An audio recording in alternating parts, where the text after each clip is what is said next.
This will be one of the first videos that we do for Crossfire Airsoft. We're at Airsoft field in Minnesota, and this is just a general airsofting video. It's really talking about the ARP9, the new one from G&G. And I've watched all of the other reviewers and what they've done and what they've said about it.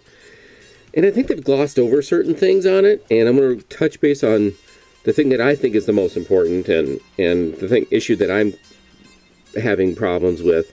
When I bought this, the store owner said, well, do you want the battery for it? Because the battery fits in back here. And it's sort of a small battery space. And he's like, well, they recommended 11.1. And he didn't have any, but he had some 7.4s in stock, and they were only 800 milliamp. And I'm like, I don't really want to buy more batteries. I said, well, let me see what I got. I've got some pretty small batteries. I've got some smaller 1200 milliamp batteries that, I thought, oh, that should fit pretty good. And this fits in all my other guns. I thought, oh yeah, this shouldn't be a problem at all.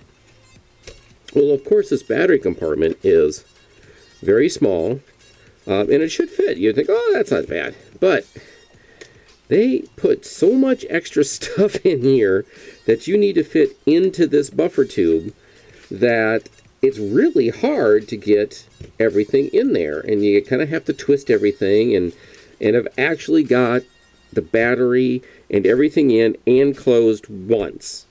So I thought, okay, well, I'll do what everyone else does, and put the battery in, attach it, put the battery inside, and just kind of shove everything in there, and then just take the stock and put the stock on and just run the gun like this. Well, it's such a well-designed gun. I love the billet styling. Everything about it I really, truly do really like. Except I don't want this stuff sticking out. I think that's like, really?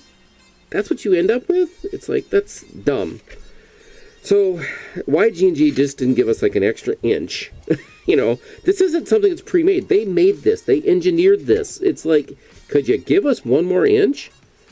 I know there's some enterprising people out there, and they'll probably do a 3D extension or something like that that'll work just fine. But, it's another $40 I gotta go spend probably, and wait for someone to come up and do that. And it's like, there's got to be a better way. So I started looking around, and I thought, well, what do I have that's this diameter? I mean, what else is there that I can do that's going to work with this? And I had a whole bunch. I had like 5 of these stock kits, and so it comes with the buffer tube in the rear stock part here for an AR. And so what I ended up doing is I grabbed the buffer tube, and this is not a high quality. It's metal, but this is molded on. It's all one piece, and that might be okay for like a G&G gun or some other kind of mid-range, low-end gun. But I started looking at it, and I'm like, hey, wait a second. If I do this, and I wonder if this will work. And I'm like, wait a second, that fits. I mean, it's a little sloppy, but I'm like, well, wait a second. And if I go like this, put the stock back on there it goes.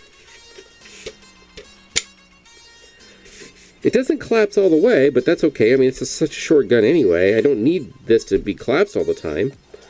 But look at that. That actually works. And some of you out there are going to go, well, that's stupid. And probably the other half of you are going to go like, that is effing genius. And I'm thinking, yes, this is a cheap buffer tube off of a standard AR. I mean, a bunch of people you probably have these. You can probably buy these super cheap. It actually fits. It's tight because of all the other wiring and stuff. But what's nice about it is if you have a buffer tube style battery, you can fit it in this gun now. So not just batteries like this, but I have 1,000 milliamp. They're a little wider, a little shorter. I've got some 1400s that are buffer tube. Heck, I even got a 1300. This is an 11.1, and this even fits in there.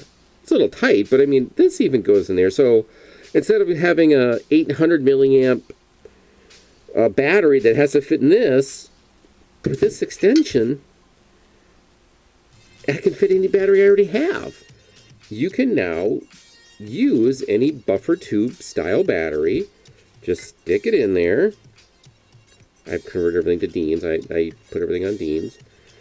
And just stick it on there. What's nice is that this actually fits this perfectly, which is kind of funny. So that just goes in there like that. There. So I'll just push that in. It locks. And now you've got a nice battery compartment for your gun. And again, you can use any other batteries too. Not a problem. Just stick them in there first. And put them in.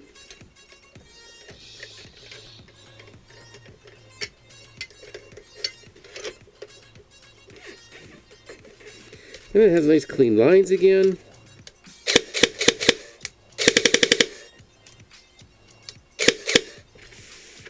And I think that works really quite well. So that's my solution to the battery problem. You don't have to worry about this anymore. These are plentiful. I think it works great. If you have any questions or comments, leave them below. Again, like I say, half of you would think I'm an idiot, and half of you are probably going to think I'm a genius on this.